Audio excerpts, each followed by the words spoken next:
गोरी हाला भइल गौआ बजरिया में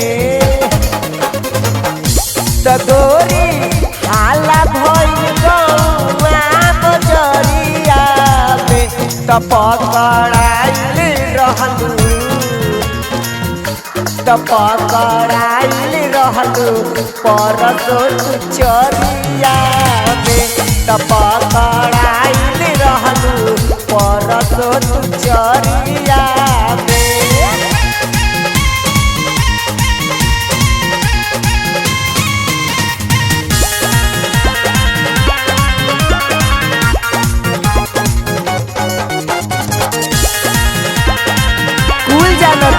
नाम हाला कर दे लसुनो तोहार कहानी हम भूली जानतानी घूमी घूमी पियो तारू गाटे गाट के पानी कुल जानता हूँ मैं तोहार कहानी हम भूली जानतानी घूमी घूमी पियो तारू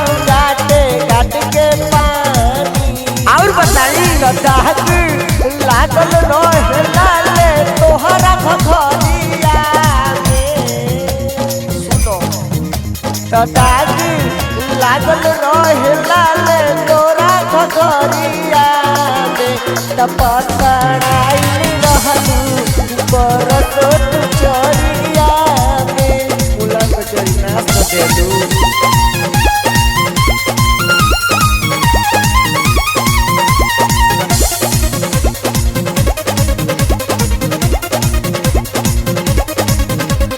ससुरा में देख के रूस जाई सजनावा सुनी लो सौरभ के दे दिहलू खजानावा इसका मतलब क्या कि बाटो ससुरा में देख के रूस जाई सजनावा सुनी लो सौरभ के नाम कोई दिहलू खजानावा।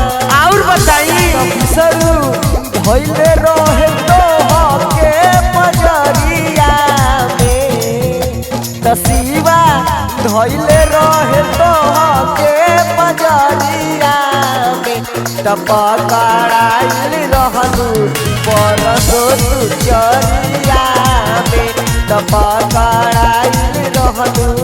कुल बताई देवी।